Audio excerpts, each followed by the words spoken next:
I dreamt I flew over all of the gardens in all of the world.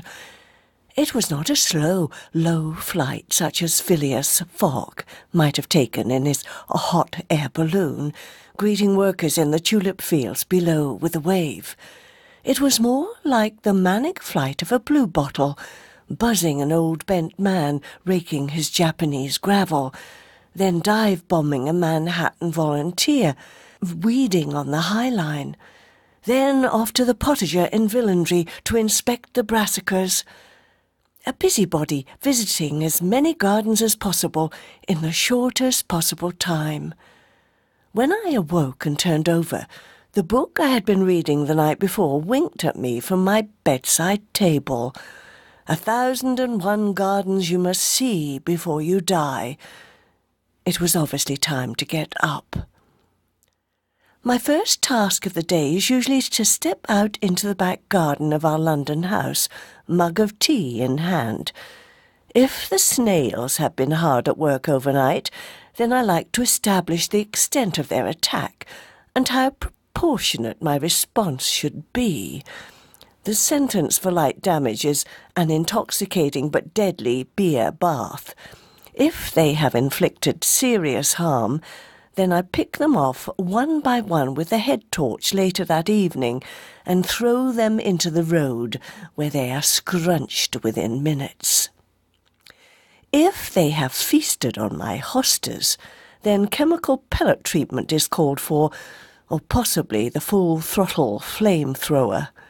The mood I was in that morning favoured the torching option. I have 2 gardens and a marriage. That's what this book is about, and they are my projects, along with the job that allows me to travel to places where I can, if I build in sufficient time, visit lots of other gardens, the gardens I have been ticking off in a list scribbled in the inside front cover of the book on the bedside table. The garden I was in that morning in London is old.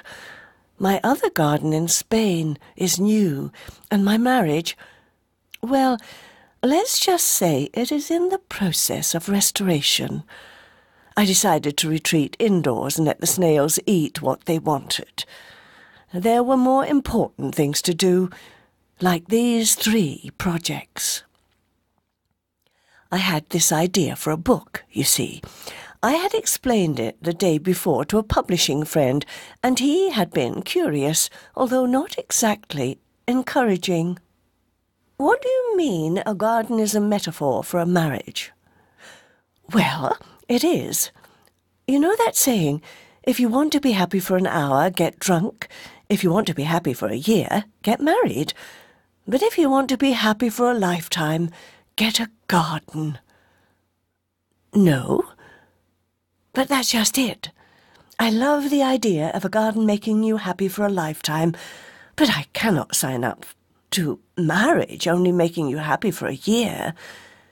If I thought that, I never would have married in the first place. A marriage can make you happy forever. You've just got to think of it as a project. A project? Yes, that's what I want to write about. Marriage as a project.